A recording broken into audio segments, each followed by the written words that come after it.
And welcome back to part two of Kinetic Newsmakers, to sort of pick up where we left off with Scott Bates and talk about the American dream and whether or not that seems to be going by the wayside for many aspects and many parts of the population here in the United States. Frank Kenna III is our guest on this segment of the program. He is CEO of the Marlin Company. And Frank, thanks so much for coming in and joining us and being with us on our program. Sure thing. Nice to have you here. What does your company do?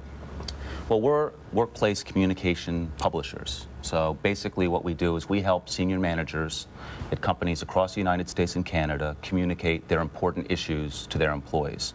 Things like productivity, safety, teamwork, morale. Morale is a big one this year. Anything having to do with attitudes. Right. And we talked, as you heard us talking with Scott Bates, about the attitudes here in America and the American dream and so forth, and whether or not we're on the right track in trying to maintain that. What have you found? Well, this year, picking up on where Scott came from, the attitudes out there have really turned south in the last year or two. We asked a couple of specific questions on despair and the American dream. Picking up where Obama left off, he asked a question about despair, and so we thought we'd ask the same question: do you feel despair?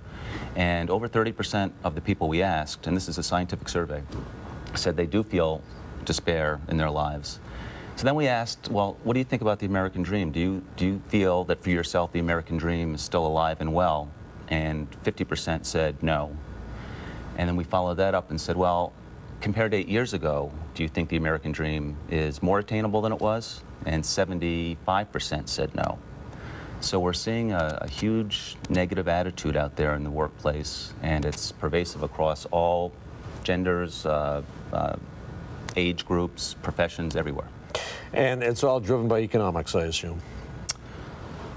It's partly economics, and it's partly, I would say, leadership by our political leadership.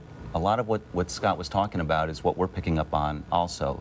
There's a general feeling of the people we talk to and the businesses that subscribe to our service that things are just not going in the right direction. Politically, the war has a huge drag on people. We always ask every year, or almost every year, where people's stress is coming from. And the war and terrorism has been one of the top ones, as you can imagine, since 9/11. 9/11, sure. And it's staying right there. So that, combined now with the poor economy, it's a double whammy. And how does all that transform into the workplace? What attitudes are we picking up here? Well, the reason it's important in the workplace is because these people, all of us employees, right, when we come to work and we walk in that door, we don't leave all our problems outside. We bring all the stresses and the worries, we bring them right through that door with us on the job.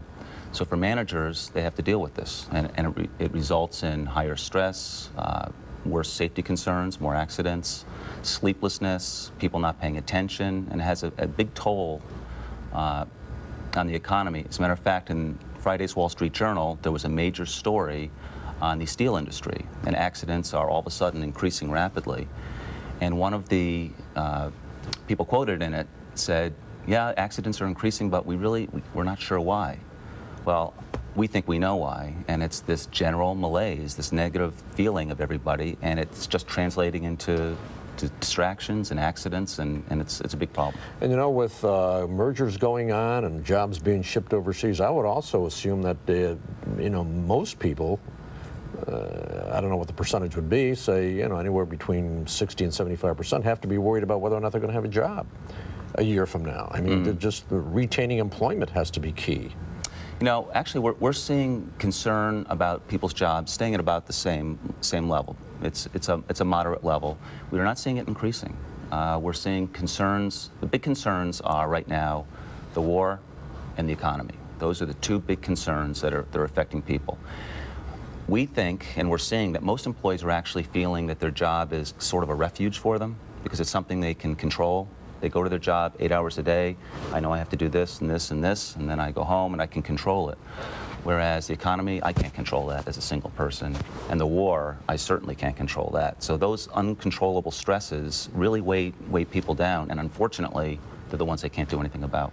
And according to your polling, does it indicate that these people are very much concerned about the way I think you touched on this, the way the political leaders are handling this, that maybe in this economic age, we are not getting the kind of leadership from the government that we need, that maybe people like myself and you and everybody else who goes to work every day doesn't have confidence in the people we elect? Well, that statistic, when we had 77% of people saying that the American dream is less attainable than it was 8 years ago, to us, that's a direct indictment of the current political leadership.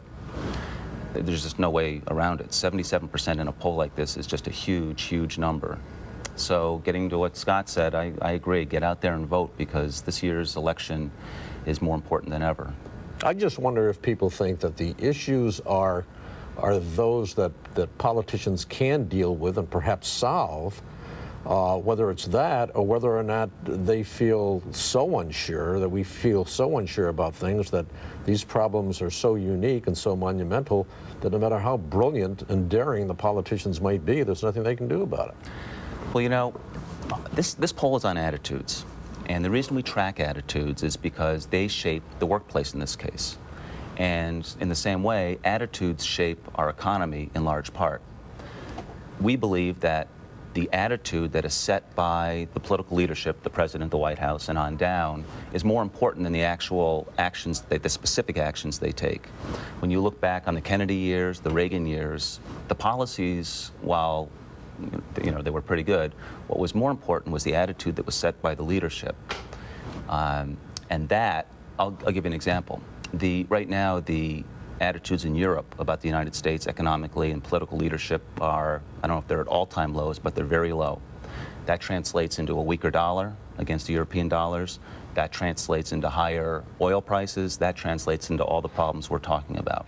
So just changing those attitudes will change the relationship in the dollar, will decrease the price of oil, and will make it better for everybody without changing any policies. So there's a lot of responsibility now on managers in a company, and those people who lead within the company. And I guess the question there now becomes, what can companies do? The first thing the company should do is let their employees know that they understand, that they feel their pain. Because they do. Managers know, but they generally don't do that great a job at telling their employees. So that's the first thing, is to let them know that, to shape their attitudes. And the next is to do specific things like set up carpooling ideas, telecommuting ideas, give hints on how to save on gas, save on food pricing, maybe set up some cooperative programs at work that can actually help employees save some money.